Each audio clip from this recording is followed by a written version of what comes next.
Assalamualaikum warahmatullahi wabarakatuh. Kami dari kelompok 2 Filsafat Komunikasi akan membahas tentang ideologi dan masyarakat modern. Saya Diananda dan teman saya dengan BP 1910861001. Nama saya Alfi Manara Nasution dan teman saya. Saya Zikril Husna dan teman saya. Nama saya Hidayatu Syukriya, BP 1910862031 dan teman saya. Hai, nama saya Fikri Anda Hasafriel dan teman saya. Saya Nariman Avanisa, James, James. Nomor BP 91086801. Hai, dan saya Dinda Putri Sarimaka. Baiklah, kita masuk kepada pembahasan yang pertama, yaitu analisa terhadap beberapa pemahaman teoritis. Dalam buku kritik ideologi global dijelaskan bahwa ada dua asumsi berbeda dan memberi batasan pada masing-masing keduanya. Asumsi pertama memuat ide dari Marx dan Weber. Pada saat yang sama, ide ini membentuk pemahaman teoritis umum tentang transformasi budaya yang dihubungkan dengan lahirnya masyarakat modern. Hal demikian menjadikan pemahaman ini sebagai grand narasi transformasi budaya. Narasi ini yang akan memberikan kerangka kerja dan melakukan refleksi terhadap peran dan sifat ideologi di kalangan masyarakat modern. Muncul dan jatuhnya ideologi merupakan fase drama sejarah yang memerankan simbol tertentu masyarakat modern. Sejak awal kemunculannya pada abad ke-19 di Eropa hingga saat ini, dalam konteks interaksi, ideologi dipahami sebagai partikular karakteristik sistem kepercayaan era modern. Asumsi kedua akan dijelaskan oleh teman saya. Asumsi kedua, yaitu asumsi ini membentuk pemahaman teoritis yang berpengaruh sangat luas dan berakar pada pemikiran sosial dan politik. Misalnya, asumsi ini sering disebut dengan teori umum tentang perkembangan sosial yang diatur oleh negara dan secara ideologi dilindungi, atau the general theory of state organizer and ideological secured reproduction. Ideologi ini biasanya dirancang sebagai kumpulan nilai dan kepercayaan yang diproduksi dan disebarkan oleh agen-agen negara dan yang diarahkan untuk mengembangkan tatanan sosial dengan cara melestarikan ketaatan setiap warga negara atau masyarakat pada ideologi tersebut. Persamaan antara asumsi pertama dan asumsi kedua ini terletak pada keduanya terjebak pada sifat dan sentralitas komunikasi massa yang terjadi pada masyarakat modern. Mediasi kebudayaan masyarakat modern adalah cara-cara menjadikan bentuk simbol di kalangan masyarakat modern tersebut. Para ahli menuliskan bahwa salah satu pemikiran keduanya berupaya menjelaskan implikasi dari proses ini bagi analisa modern yang secara cepat dimediasi oleh mekanisme dan instruksi komunikasi massa yang merupakan ciri sentral dari kehidupan masyarakat modern tersebut. Terima kasih kepada Dea dan Ica yang telah membahas tentang materi pertama. Selanjutnya saya dan Alfi akan menjelaskan tentang materi kedua, yaitu ideologi di era modern.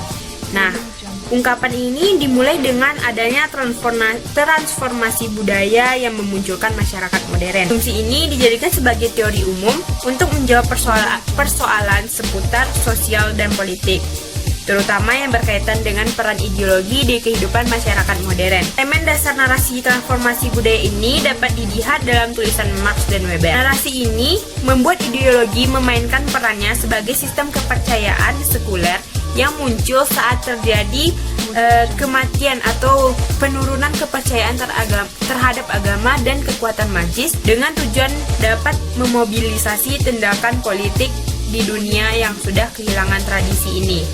Namun, sifat dan peran ideologi ini dalam masyarakat modern ini menurut penulis dalam hal tertentu membuat masyarakat menjadi tersesat. Kita dapat menjelaskannya sebagai berikut. Yang pertama, sistem kapitalis itu lahir dibarengi dengan menurunnya kepercayaan kepada kekuatan agama dan kekuatan magis, dan diperkuat juga dengan pernyataan Marx dan Weber bahwasanya masyarakat prakapitalis itu berbeda dengan masyarakat kapitalis modern. Masyarakat prakapitalis itu lebih bersifat konservatif dalam pekerjaan atau produksinya, sementara masyarakat kapitalis modern itu lebih konstan, mempercepat transformasi dirinya, dan juga menghilangkan tradisi dan budaya yang sudah ada saat prakapitalis dulu. Dua pandangan Marx dan Weber ini dapat menjadi acuan bagi mereka yang berpendapat bahwa penyebaran atau pembentukan ideologi itu merupakan bagian atau karakteristik dari era modern yang berbeda. Diawali dengan munculnya sekularisasi di tanah Eropa. Sekularisasi kehidupan sosial dan politik ini menciptakan kondisi bagi pemunculan penyebaran ideologi-ideologi. Akhir abad 18 merupakan titik awal tandai dengan munculnya revolusi politik luar biasa yang terjadi di era Prancis dan Amerika, serta mewabahnya doktrin-doktrin politik dan isme. Nah, perkembangan ini dipercepat oleh meluasnya industri surat kabar. Kemudian juga meningkatnya kemampuan individu dalam membaca, sehingga apa yang dibaca dari koran itu bisa ia bagi kepada orang lain. Tiga adalah penurunan doktrin politik secara radikal dan revolusioner yang terjadi di kalangan masyarakat industri maju. Ideologi lama itu kehilangan kekuasaan persuasifnya yang digantikan oleh kaum intelektual melalui tuntutan adanya perubahan dengan cara yang sangat radikal. Jadi kelompok intelektual ini ingin agar kita itu bisa lepas dari doktrin-doktrin dan ideologi. Karena menurut kelompok intelektual, ideologi dan doktrin itu tidak dapat memecahkan masalah yang dihadapi oleh masyarakat industri maju. Sehingga menurut beberapa teoritis itu, ideologi tidak lagi menjadi ciri industri modern. Sekian dari saya, akan dilanjutkan oleh Alfi. Baik, terima kasih Saudari Datus Sukriah yang telah memaparkan materi dan tentunya bakal saya lanjutkan. Baik, langsung saja. Para teoritis akhir menggunakan istilah ideologi berdasarkan pemahaman khusus, yang di dalam pandangan mereka, ideologi bukan kepercayaan sekuler. Ia bersifat komprehensif dan sebagai totalitas tentang dunia doktrin, dan menawarkan pandangan yang koheren mengenai dunia sosial historis, serta menurut tingkat dorongan emosional yang lebih tinggi. Marxisme merupakan contoh dari pemahaman tersebut. Marxisme menawarkan pandangan dunia sosial historis yang sistematik dan total. Ia memprediksi bahwasanya masa saat ini akan berbeda dengan masa yang akan datang. Semua akan tercapai dengan melalui tindakan dedikatif individu mempercayai duduk perkaranya dengan sabar. Inilah ciri khas ideologi, yaitu totalitas, utopis, berapi-api, dan dogmatik. Sebagian teoretikus telah memberikan komentar tentang perkembangan komunikasi massa. Misalnya Alvin Goldner sambil menggambarkan karya awal yaitu Habermas, dia membicarakan bagaimana perkembangan dunia cetak dan industri surat kabar mempermudah pembentuk wilayah publik dalam isu-isu politik, sehingga melibatkan dan menumbuh suburkan ideologi. Tapi pemahaman Goldner sangat terbatas dan parsial dan kurang memperhatikan implikasi komunikasi massa yang muncul saat ini, terutama penyimpanan dan transmisi elektronik.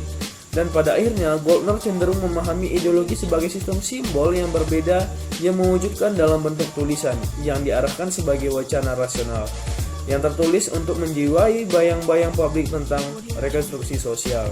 Maka karena itu pula ia berkesimpulan bahwasanya pertumbuhan media elektronik seperti radio, televisi menandai turunnya peran ideologi masyarakat modern. Penggunaan umum ideologi dalam grand narasi juga menyesatkan jika mengarah perhatian kita hanya pada doktrin politik, sistem kepercayaan, dan sistem simbol tertentu, dan kemudian mengalihkan perhatian dari berbagai cara penggunaan bentuk simbol yang terdapat dalam kehidupan sehari-hari yang abadi, maksud untuk mempertahankan relasi domisili. Saya akan mencoba berbagi tentang ideologi dan perkembangan sosial berdasarkan apa yang saya baca dan saya pahami dari buku Kritik Ideologi Global.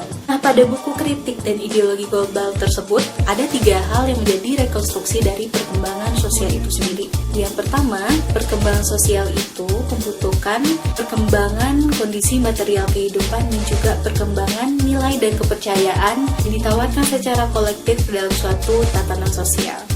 Yang kedua, perkembangan nilai dan kepercayaan tadi membentuk ideologi dominan yang tersebar melalui masyarakat dalam suatu tatanan sosial tersebut. Yang ketiga, produksi dan penyebaran nilai dan kepercayaan yang membentuk ideologi dominan tadi merupakan salah satu tugas negara yang dijalankan oleh pejabat negara atau orang yang terkait seperti itu. 3 hal di atas teman-teman, landasannya adalah nilai dan kepercayaan yang ditawarkan secara kolektif dalam suatu tatanan sosial akan membantu mempertahankan relasi sosial dalam suatu tatanan masyarakat. Sekarang mari kita bahas lebih jauh lagi. Tadi saya mengatakan bahwasannya perkembangan sosial membutuhkan perkembangan kondisi material kehidupan. Material kehidupan di sini maksudnya adalah sarana produksi seperti perkakas, mesin dan lain sebagainya, dan sarana kehidupan bagi produser seperti sandang, pangan, dan papan. Di mana kedua hal ini harus tersedia dan harus diperbaharui agar aspek-aspek dalam kehidupan itu terpenuhi. Nah, dalam memenuhi aspek tadi ada relasi-relasi yang terjadi di dalam prosesnya. Kemudian ketika kita tidak bisa mempertahankan dua hal di atas, maka akan memunculkan penyebab baru atau konflik-konflik baru seperti krisis, kemudian perpecahan, dan lain sebagainya. Juga kepercayaan dan nilai-nilai yang ditawarkan secara kolektif tadi berguna untuk membentuk sikap dan tindakan dari masyarakat dalam suatu tatanan sosial tadi. I got to speak in English. And today we'll go to tell you about ideology and social development. Enjoy. This understanding is a special form of what is called social theory of social development. On the basis of this theory, the process of development of social relations depends in part on the existence of authorized values and collective beliefs which are the determina of individuals, and therefore they are linked in the existing social order.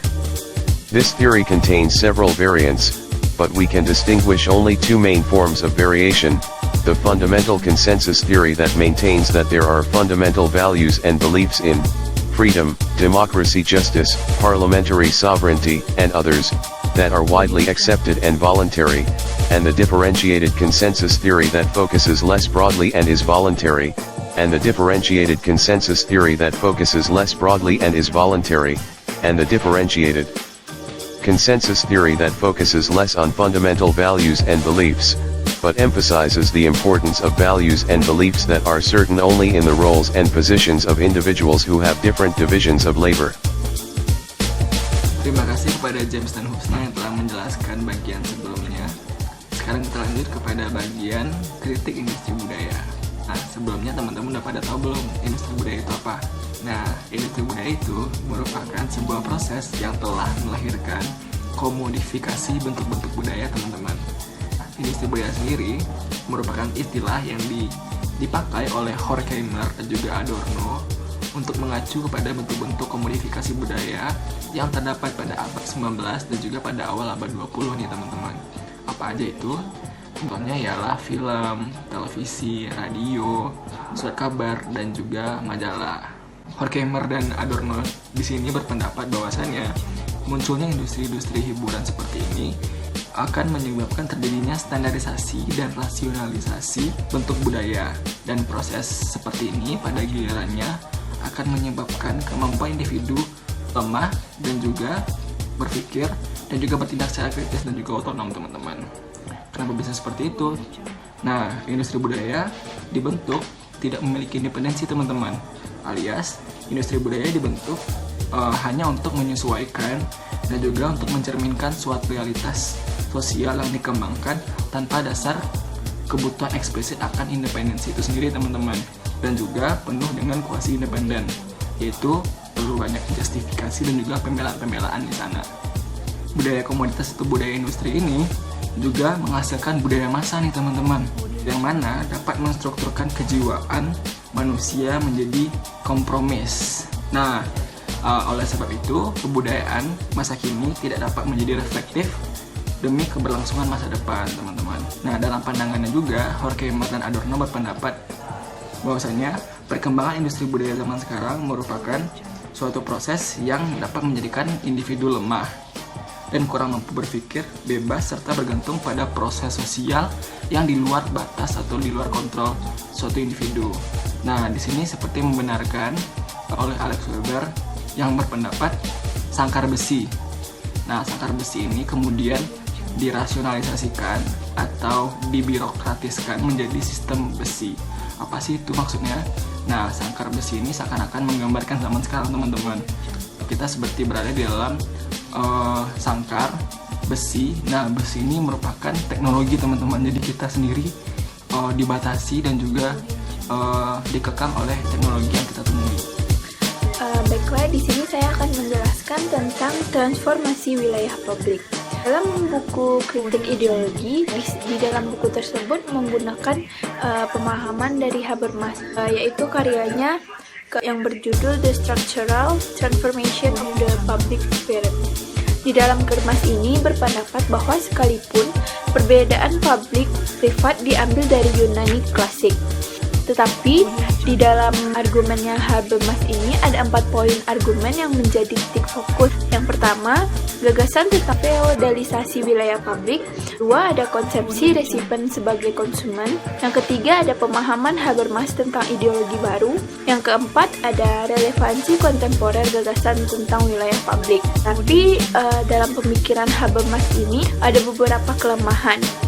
Pertama, menurut Habermas, komersialisasi institusi media dan penggunaan si teknik komersial dalam memberikan isu-isu politik telah meruntuhkan wilayah publik. Yang kedua, ada Habermas cenderung memperlakukan orang yang menerima pesan media sebagai konsumen yang pasif. 3, ada Habermas juga menawarkan persepsi dari Horkheimer dan Adorno tentang ideologi baru yang menurut dugaan menjadi asal mula perkembangan komunikasi massa.